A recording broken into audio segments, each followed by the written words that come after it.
अस्सलाम वालेकुम फ्रेंड्स। तो आज की इस वीडियो में मैं आपको बताने जा रहा हूं कि आप ईरान का वीज़ा बआसानी कैसे घर बैठे बैठे अप्लाई कर सकते हैं। उसके लिए सिर्फ आपको दो ही चीज़ें दरकार होंगी। नंबर वन आपका पासपोर्ट और नंबर टू पासपोर्ट साइज़ की तस्वीर। इसकी सारी डिटेल मैं आपको आगे चलकर बताऊंगा कि आपको क्या क्या कैसे कैसे फॉर्म आपको ऑनलाइन फॉर्म फिल करना है और आप बआसानी कैसे अप्लाई कर पाएंगे। उसके लिए आपको क्या करना होगा, इस वीडियो की डिस्क्रिप्शन में मैंने अपनी वेबसाइट का लिंक दिया होगा। वहाँ पर जाकर ईरान एम्बेसी की वेबसाइट, जो ऑफिशियल उनकी वेबसाइट होगी, वहाँ पर आप चले आएंगे। वहाँ पर अप्लाई नाउ के बटन को जैसे ही आप क्लिक करेंगे तो कुछ इस तरह से आपके सामने पेज शो हो जाएगा। आपको करना क्या है, यहाँ पर आप देख सकते हैं टॉप पर e visa Islamic Republic of Iran ministry of foreign affair लिखा आ रहा है। तो ये ऑफिशियल इनकी वेबसाइट होगी। आपको करना क्या है, स्क्रॉल डाउन ले आना है। ये ऑलरेडी पहले इंग्लिश में लिखा आ रहा है। टॉप पर आप देखेंगे यहाँ पे इंग्लिश, फ्रेंच वगैरह दो तीन ज़ुबानें और भी हैं। अगर आप उन्हें क्लिक करना चाहें तो आप कर सकते हैं, नहीं तो आप इंग्लिश पर ही रहने दें। तो यहाँ पर आप देख सकते हैं कि 3-4 स्टेप उन्होंने दिए हुए हैं। इन सब में इन्होंने अलग अलग चीज़ें लिखी हैं। अगर आप वीज़ा अप्लाई करना चाहते हैं डायरेक्टली तो यहाँ पर वीज़ा अप्लाई नाउ बटन को क्लिक कर देंगे आप। अदरवाइज़ अगर आप चाहते हैं कि इसके बारे में पहले इन्फॉर्मेशन लेना है तो यहाँ पर आप इन्फॉर्मेशन ले सकते हैं। वीज़ा कौन से टाइप का है वो यहाँ पर आप चेक कर सकते हैं। और अगर आपने ये एप्लीकेशन सबमिट कर दिया है और आप चाहते हैं इसका स्टेटस वगैरह देखना है तो वो यहाँ पर आप चेक नाउ के बटन को क्लिक करके आप उसका स्टेटस भी चेक कर सकते हैं कि आपके वीज़ा का स्टेटस अभी क्या आ रहा है। तो चलें, ये वीडियो मैं बना रहा हूँ वीज़ा अप्लाई कैसे किया जाता है। तो उसके लिए आपको स्टेप 1 पर यानी कि अप्लाई नाउ के बटन को ही क्लिक करना है। तो मैं इसे क्लिक कर देता हूँ। तो जैसे ही क्लिक किया आपको करना क्या, स्क्रॉल डाउन लेके आना है थोड़ा सा और यहाँ पर लिखा है स्टार्ट अ वीज़ा एप्लीकेशन, इसे क्लिक कर दीजिए। यहाँ पर सबसे नीचे आएंगे, यहाँ पर लिखा हुआ है स्टार्ट अ वीज़ा एप्लीकेशन, इसे क्लिक कर दीजिए। इसकी रिक्वायरमेंट्स वगैरह अगर आप जानना चाहते हैं तो यहाँ पर आप क्लिक करके आप सारी डिटेल पढ़ सकते हैं। वैसे ही मैं जो है इस वीडियो के अंदर सब कुछ दिखाने वाला हूँ, तो आप वैसे ही वीडियो अगर आप देख लेते हैं एंड तक तो आपको सारा वीज़ा प्रोसेस की समझ आ जाएगी। तो यहाँ पर मैं स्टार्ट अ वीज़ा एप्लीकेशन को क्लिक करता हूँ। तो जैसे से क्लिक किया आप यहाँ पर स्क्रॉल डाउन ले आएंगे। यहाँ पर 1 बाय 1 आपको सारी चीज़ें डालते जाना है। यहाँ पर सबसे पहले नंबर पे पूछा है कि वीज़ा टाइप, आप कौन सा वीज़ा अप्लाई करना चाह रहे हैं। अगर आप एंट्री वीज़ा जस्ट एंट्री लेना चाह रहे हैं, टूरिस्ट वीज़ा है, डिप्लोमेटिक है, सर्विस ट्रांजिट वगैरह, ये काफ़ी सारे यहाँ पर उन्होंने दिए हुए हैं, फैमिली विजिट वगैरह दिए हैं। अगर तो ये आप जो आपको रिलेटेड होगा आपसे वीज़ा से तो आप उसको क्लिक कर लेना है। तो यहाँ पर मैं टूरिस्ट वीज़ा के बारे में क्योंकि वीडियो बना रहा हूँ तो यहाँ पर मैं टूरिस्ट को क्लिक कर देता हूँ। उसके बाद नेशनैलिटी का पूछ रहा है कि आपकी नेशनैलिटी कौन सी है। आपकी इंडिया, पाकिस्तान, बांग्लादेश, नेपाल जो भी होगी आपको यहाँ पर टाइप करना है और अपने कंट्री को क्लिक कर देना है। उसके बाद यहाँ पर पासपोर्ट के बारे में पूछ रहा है कि आपके पास पासपोर्ट कौन सा है। तो नॉर्मली पासपोर्ट जो है वो ऑर्डिनरी पासपोर्ट होता है, तो मैं इसे क्लिक कर देता हूँ। उसके बाद नीचे यहाँ पर देखेंगे तो यहाँ पर तस्वीर के बारे में पूछ रहा है। तो यहाँ पर जो आपको पासपोर्ट साइज़ तस्वीर मैंने दिखाई थी तो वो पासपोर्ट साइज़ की तस्वीर यहाँ पर आपको अपलोड कर देनी है। याद रहे कि इन्होंने यहाँ पर मैक्सिमम साइज़ वगैरह बताया हुआ है। इसी साइज़ के अंदर ही जो है आपकी तस्वीर होनी चाहिए। अगर ज़्यादा हो जाएगी तो वो यहाँ पर अपलोड नहीं होगी। तो वो मैं आगे आपको चल के बताता हूँ। अगर उनके चीज़ों के ऊपर पूरा नहीं उतरेंगे तो वो आपको वो डिनाइड कर देगा, यानी कि वो आपको बताएगा कि ये आप एक्सेप्टेबल नहीं है। तो यहाँ पर मेरे पास एक तस्वीर है, तो चले मैं यही अपलोड कर देता हूँ। तो जैसे इसको क्लिक किया तो यहाँ पर नीचे ओके लिखा आ गया। इससे मुराद है कि ये इन्हें एक्सेप्टेबल है तस्वीर। और अगर इनके साइज़ में किसी भी किस्म का मसला होगा तो यहाँ पर रेड कलर का ये जो है ना दाएं बाएं इसकी साइड चारों साइडों पर आ जाएगा। इससे मुराद ये होगा कि आपका तस्वीर का जो साइज़ है वो पिक्सल्स वगैरह सेट नहीं है, वो आपको सेटिंग कर लेनी है। वो आपको कैसे करनी है, यहाँ पर साइड पर देख सकते हैं फ़ोटो स्टैंडर्ड गाइड लिखा आ रहा है। तो मैं ये आपको खोल के भी दिखा देता हूँ कि उन्होंने सारी डिटेल्स बताई हुई है कि आपके साइज़ क्या होना चाहिए। देख सकते हैं कि 400 पिक्सल इस तरह है तो 600 इस तरह से आपको सारा साइज़ की डिटेल बताई हुई है। और 500 KB की जो है उन्होंने साइज़ भी बता दिया है कि कितना आपका उसका साइज़ होना चाहिए। तो ये आपको ध्यान से पढ़ लेनी है और उसी हिसाब के साथ आपको तस्वीर अपने पास अपलोड करके रखनी है। उसके बाद स्क्रॉल डाउन ले आता हूँ तो यहाँ पर आपको वो पासपोर्ट की कॉपी मांग रहा है कि पासपोर्ट की कॉपी का भी उसी तरह से ही है कि आप उनकी डिटेल यहाँ पर पासपोर्ट कॉपी स्टैंडर्ड गाइड लिखा आ रहा है। तो आपको उसको क्लिक करके तो आपको चेक कर लेना है कि आपको क्या साइज़ लेना है। तो यहाँ से मैं कोई भी तस्वीर जो है अपलोड कर लेता हूँ फ़िलहाल आर्जी। तो फॉर एग्ज़ाम्पल यही है। तो ये क्योंकि आपको बताने के लिए इसलिए मैं इसको वीडियो इसी तस्वीर को ही क्लिक कर दिया है। आपको अपना पासपोर्ट यहाँ पर क्लिक कर देना है। इसी तरह से यहाँ पर भी ओके लिखा आ जाएगा कि ठीक है ये साइज़ जो है उनको एक्सेप्टेबल है। उसके बाद नीचे लिखा आ रहा है प्लेस ऑफ इशू की। ये प्लेस ऑफ इशू आपका जो है वीज़ा कहाँ से इशू होगा। तो यहाँ पर आप अपना सिटी का नाम लिख के देख सकते हैं कि आपके पास वो सेंटर मौजूद भी है या नहीं है। नहीं तो आपको कैपिटल जो भी आपके नज़दीक तरीन सिटी लग रहा होगा, फॉर एग्जांपल इस्लामाबाद, लाहौर, कराची, सियालकोट, कोई भी आपको नज़दीक लग रहा हो आपको उसका कर लेना है। तो यहाँ पर मैं लाहौर कर देता हूँ। लाहौर किया तो ये कॉन्सुलेट जो है लाहौर में मौजूद है, इसलिए यहाँ पर आ रहा है। तो मैं इसे क्लिक करता हूँ। क्लिक करने के बाद यहाँ पर ये कैप्चा कोड एक लिखा आएगा, ये captcha code as it is आपको यहाँ पर डाल देना है।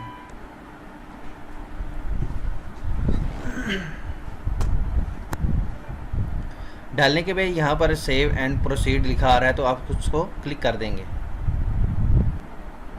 तो जैसे आपने क्लिक किया तो कुछ इस तरह से आपके सामने पेज शो हो जाएगा। यहाँ पर आपको दोबारा से डिटेल्स वगैरह डालते जानी है।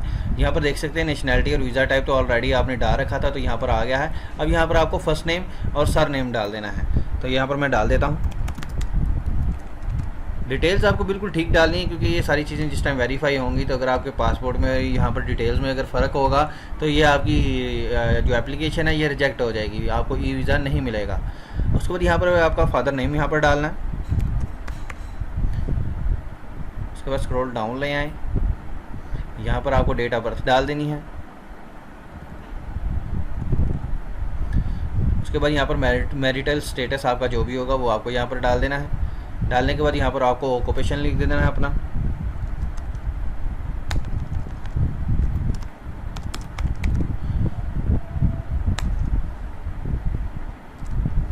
उसके बाद स्क्रॉल डाउन ले आएंगे, यहाँ पर आपको अपना जो है फ़ोन नंबर डाल देना है। जो भी आपका फ़ोन नंबर एक्टिव होगा वो यहाँ पर आपको डाल देना है। डालने के बाद यहाँ पर आपको अपना सेल नंबर अगर आपका होगा तो वो भी यहाँ पर डाल देना है।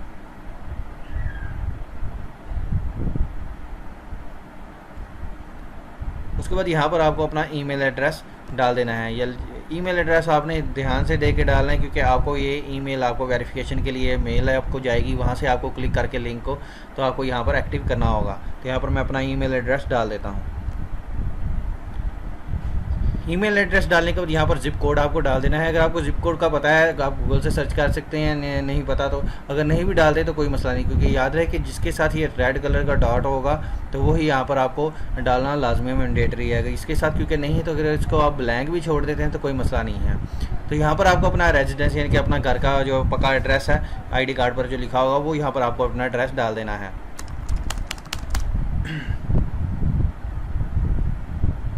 उसके बाद यहाँ पर फ़ोन नंबर इन ईरान मांग रहा है आपसे, तो यहाँ पर आपको ईरान का नंबर दे देना है। अगर आपके कोई फैमिली मेम्बर वगैरह वहाँ पर नहीं है, अगर आपने कोई होटल बुकिंग कर रखी है तो वो जो होटल होगा उसका आपके पास नंबर और एड्रेस होगा, वो नंबर यहाँ पर और उसके नीचे जो है उसी होटल का एड्रेस आपको डाल देना है। तो यहाँ पर मैं कुछ भी डाल देता हूँ।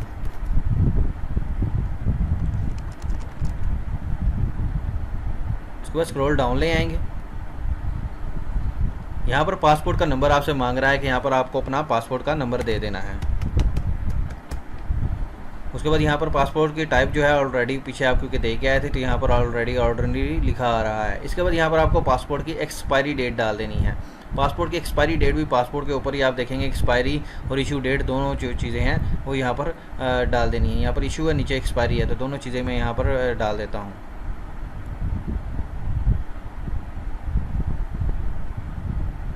डालने के बाद स्क्रॉल डाउन ले आएंगे आप, यहाँ पर आपसे ये पूछ रहा है कि ड्यूरेशन ऑफ स्टे कितनी है, आप कितने दिन वहाँ पर रहना चाहते हैं। याद रहे कि आपका जो ड्यूरेशन ऑफ स्टे है वो 45 दिन से ऊपर नहीं होना चाहिए, उसके अंदर अंदर ही होना चाहिए। तो यहाँ पर मैं 30 दिन क्लिक कर देता हूँ। और उसके बाद यहाँ पर टाइप ऑफ एंट्री लिखा आ रहा है, तो यहाँ पर और ऑप्शन नहीं है, जस्ट वंस ये, यानी कि ये सिर्फ इस ई वीज़े के ऊपर आप एक दफ़ा ही सफ़र कर सकते हैं।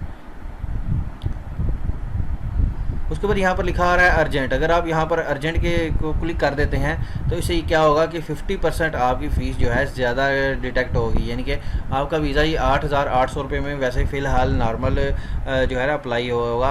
अगर आप इसको क्लिक कर देते हैं तो ये तकरीबन 13,000 समथिंग का आपका वीज़ा होगा। इससे ये होगा कि आपका वीज़ा जल्दी ही आ जाएगा, 2-3 दिन के अंदर ही आपको वीज़ा मिल जाएगा। अगर आप इसे नॉर्मल रहने देते हैं तो ये 5 से 7 दिन तकरीबन एम्बेसी वाले कौंसलेट वाले लगा देते हैं।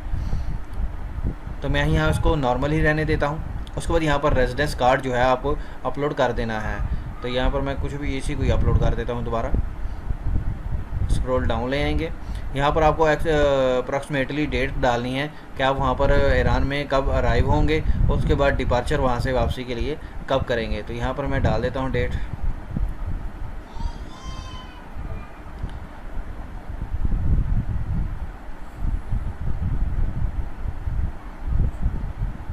उसके बाद यहाँ पर आपको अपना आईडी कार्ड जो होगा वो भी स्कैन हुआ होना चाहिए आपके पास, वो भी यहाँ पर आपको अटैच कर देना है। करने के बाद यहाँ पर लिखा आ रहा है सेव एंड प्रोसीड, तो यहाँ पर आप सेव एंड प्रोसीड के ऊपर क्लिक कर देंगे। तो जैसे सेव एंड प्रोसीड के ऊपर क्लिक किया तो आपके सामने सारा फॉर्म आपका दोबारा से डिस्प्ले हो जाएगा कुछ इस तरह से। आपने एक दफ़ा दोबारा से वेरीफाई कर लेना है कि इसमें आपकी किसी किस्म की कोई गलती तो नहीं रह गई। अगर आपकी कोई गलती है तो यहाँ पर स्क्रॉल डाउन लाइन यहाँ पर एडिट के बटन को क्लिक करके आप अपना फॉर्म दोबारा से एडिट कर सकते हैं। अगर आपका ये फॉर्म बिल्कुल ठीक होता होगा तो आप यहाँ पर कन्फर्म को क्लिक कर देंगे। जैसा कि यहाँ पर देख सकते हैं कि वीज़ा फ़ीस 8,800 रुपये लिखी हुई है। तो इसी तरह से यहाँ पर नीचे लिखा हुआ है कि 90 दिन के लिए आपको ये वीज़ा इशू होगा, पर आप जो वहाँ पर स्टे रहकर कर सकते हैं वो टोटल 45 दिन के लिए ही वहाँ पर स्टे कर सकते हैं, इससे ज़्यादा नहीं कर सकते। तो जैसे आपने देख लेनी कि आपकी अगर डिटेल्स ठीक होंगी तो यहाँ पर आप कन्फर्म को क्लिक कर देंगे। तो यहाँ पर मैं क्लिक कर देता हूँ। तो जैसे ही कंफर्म किया तो स्क्रॉल डाउन ला के मैं आपको दिखा देता हूँ। यहाँ पर उन्होंने क्या कहा कि जो आपने ईमेल एड्रेस डाला था उसके ऊपर उन्होंने एक लिंक सेंड कर दिया है, तो उसे हमें वेरीफाई करना है। तो वो करने के लिए आप क्या करेंगे, अपना ईमेल एड्रेस ओपन कर लेंगे। तो वहाँ पर आप इसे रिफ़्रेश करके मैं दिखा देता हूँ कि वो मेल आई है कि नहीं आई।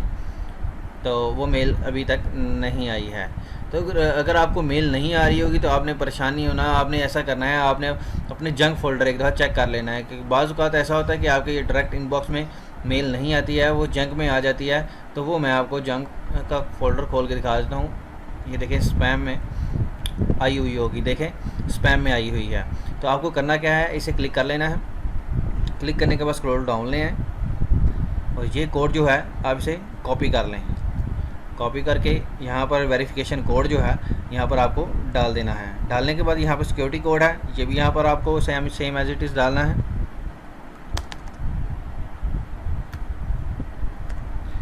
और सबमिट कोड को क्लिक कर देना है।